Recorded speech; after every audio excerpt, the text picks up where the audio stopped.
Membedah PKI lama dengan PKI hari ini, PKI Gaya Baru, oleh Anton Permana dari Tanhana Dharma Manggrafa Institute. Sastrawan Taufik Ismail dalam puisinya pernah menyebutkan ada satu ideologi di dunia yang telah membunuh manusia sebanyak 120 juta nyawa di 75 negara dalam 74 tahun. Ini adalah pembunuhan terbesar dalam sejarah kehidupan manusia di dunia. Dan ideologi itu bernama komunisme. Di Indonesia, ideologi ini pernah hidup dan diadopsi oleh sebuah partai politik bernama PKI, Partai Komunis Indonesia. Sejarah kebiadaban PKI di Indonesia juga tidak kalah biadab, tidak kalah kejam dan sadis. Tercatat dalam sejarah, PKI di Indonesia telah melakukan pemberontakan berulang kali untuk merubah Indonesia menjadi negara komunis. Tak terhitung korban ribuan nyawa, korban harta yang dijarah dari rakyat Indonesia akibat kebiadaban PKI. Mulai dari pemberontakan 1926, selanjutnya 1948 di Madiun, dan yang paling sadis pemberontakan itu adalah pada tahun 1965 yang kita kenal dengan Gerakan 30 September.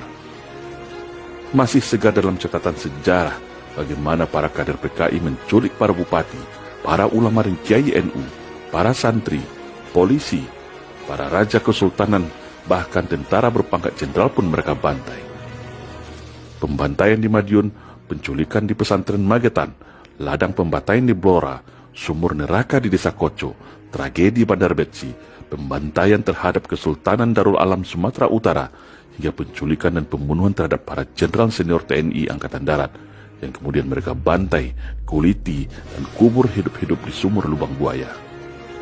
Banyak lagi tak terhitung deretan kekejaman PKI yang sungguh di luar batas rasa kemanusiaan. Kepada Masyumi, pada PII, kepada tokoh ulama Muhammadiyah, Persis, bahkan juga tokoh agama lainnya. PKI ini tidak peduli dan mengenal agama, karena mereka anti Tuhan dan benci terhadap agama. PKI lama juga dengan piawai menembus istana, menguasai pusat kekuasaan era Soekarno, sehingga leluasa melakukan agitasi, fitnah sesat dan adu domba sesama anak bangsa.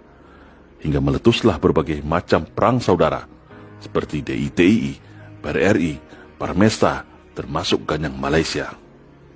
Di mana semua itu disadari di kemudian hari, ternyata hanyalah trik licik PKI untuk menguras energi bangsa Indonesia yang baru berdiri, melumpuhkan para tokoh sentral pejuang dan singa Nusantara dengan adu domba perang saudara. PKI lama dan PKI hari ini sebenarnya tidak jauh berbeda, hanya berbeda pada penggunaan instrumen dan sarana perjuangan semata.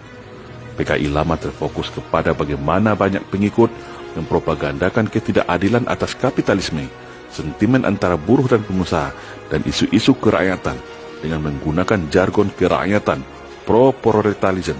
Tapi tentu isu ini tak laku lagi saat ini.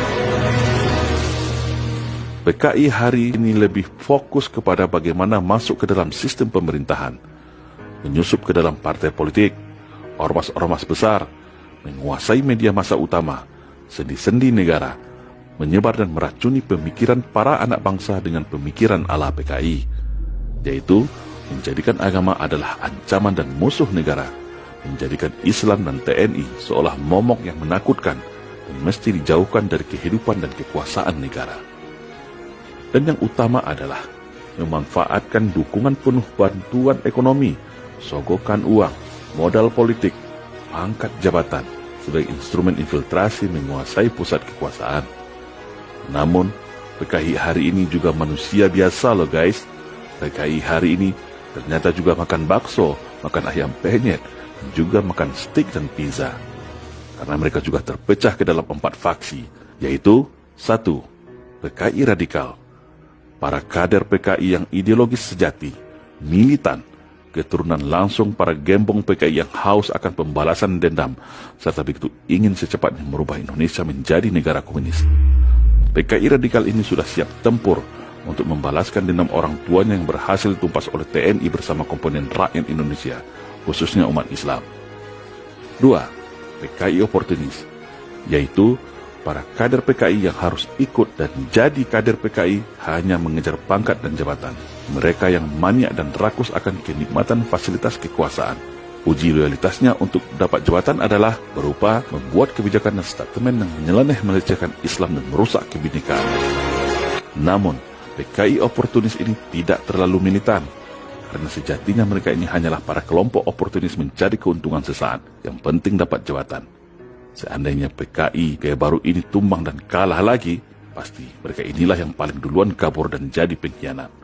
Yang ketiga, PKI borjuis, yaitu para pengikut PKI yang nebeng asik dengan ideologi PKI, yaitu mereka dari kelompok liberal, kelompok sekuler, para pemuja kebebasan, para bencong, kelompok LGBT, dan juga para kalangan borjuis yang ingin hidup enak tapi sebenarnya miskin. Bergabung jadi antek-antek PKI adalah solusi mencari makan yang enak bagi mereka, yaitu para buzzer, para influencer tak bermoral, atau bisa juga para artis, tokoh-tokoh yang menjual harga dirinya demi mendapatkan fasilitas dan perlindungan kekuasaan PKI. Yang keempat, PKI garis serong, bukan garis lurus ya guys, karena PKI tak ada yang lurus, yaitu para anak-anak dan kader PKI yang sebenarnya tidak setuju untuk mencoba kembali merubah Indonesia menjadi negara komunis. Karena mereka masih traumatik akan masa lalu mereka. Bagaimana orang tua mereka dikejar-kejar, ditangkap, bahkan dihukum dengan hukuman mati, dipenjara seumur hidup, dan tidak boleh jadi pegawai negeri. Faksi PKI garis serong ini sadar bahwa sebenarnya kondisi anak-anak PKI hari ini sudah lebih dari cukup, sudah mulai hidup normal dan berdampingan kembali dengan rakyat sejak pasca reformasi. Bahkan sudah banyak yang jadi pejabat, kepala daerah, hingga masuk istana. Faksi ini takut seandainya rencana revolusi mengganti Indonesia menjadi negara komunis akan gagal kembali. Mereka tentu akan berhadapan dengan rakyat beserta TNI yang sudah siaga dan sudah sama-sama tahu posisinya. Ini akan berbahaya bagi kehidupan mereka yang sudah mulai enak menikmati kekuasaan. Tetapi faksi PKI radikal begitu percaya diri dan tetap akan menggunakan cara revolusi sebagai pusat gravitasi perjuangan para pengikut komunisme. Di dalam kajian analisis ancaman TNI Angkatan Darat pada tahun 2016 yang lalu, dalam metode Facebound of Threat, skor ancaman kebangkitan PKI ini adalah 16,5 alias high atau tinggi. Kalau melihat kondisi hari ini, boleh dikatakan sudah bisa jauh di atas dengan skor 19 plus dengan status akut atau sangat berbahaya. Selanjutnya dalam teori Postelo, gerakan PKI juga sudah sangat menyeluruh, hampir menguasai seluruh lini kehidupan negara dan sendi-sendi negara. Yang paling utama itu gerakan mereka adalah mereka menguasai ekonomi, politik, organisasi, aparatur, dan satu langkah lagi, masalah legalitas. Untuk masalah legalitas, PKI hari ini berhasil menunggangi draft RUU HIP, haluan ideologi Pancasila yang akan menjadi sarana pintu masuk PKI bisa reborn bahkan bisa ikut pemilu pada tahun 2024 nanti. Secara kasat mata, sebenarnya pola PKI lama dengan PKI hari ini banyak yang sama, yaitu dengan mengidentifikasinya melalui cara-cara propaganda, memutarbalikkan fakta, cara mereka adu domba, cara mereka menfitnah, menyebar kebencian, membunuh karakter tokoh dan simbol agama, hingga kriminalisasi terhadap orang-orang yang dianggap jadi ancaman. Fakta sejarah pun mau mereka hapus dan hilangkan. Dan ternyata semuanya saat ini kembali terjadi. Ulama dikriminalisasi, keluarga besar TNI difitnah dan penjarakan, agama dilecehkan, energi negara dikuras menuju kolaps dan hutang dan perpecahan sesama anak bangsa. Pemikiran-pemikiran ala komunis banyak mewarnai kebijakan dan narasi hari ini. Namun, meskipun PKI hari ini hampir berhasil menguasai dan mengendalikan kekuasaan, tapi PKI hari ini masih sulit untuk mendapatkan dukungan dari masyarakat banyak. PKI hari ini terbilang elitis dan borjuis, karena hanya mencari kekayaan buat elit kalangan atas mata. Mereka kuat di atas, lemah di arus bawah. Tambah lagi, deklarasi 24 provinsi hanya dalam 1 bulan ini yang tegas dan siap menyatakan perang dengan PKI, cukup membuat PKI berhitung lagi mau revolusi. Secara kekuasaan, PKI hari ini memang superior dan di atas angin. Bisa menggunakan tangan-tangan kekuasaan sebagai algojo berseragam, menghajar para tokoh masyarakat khusus dari kalangan TNI dan Islam menjadi musuh utama PKI hari ini. Tetapi, kesulitan ekonomi, dampak badai COVID-19, hutang negara, serbuan TKA Cina telah menjadi bumerang bagi kemarahan masyarakat terhadap penguasa hari ini. Kenapa bumerang? Dengan semakin banyaknya para kader dan pendukung PKI di dalam tubuh pemerintahan, di mana mereka muncul terang-terangan dengan slogan bangga jadi anak PKI, dengan statement-statementnya yang aneh-aneh, menjadikan masyarakat mudah mengkaitkan hubungan antara keduanya.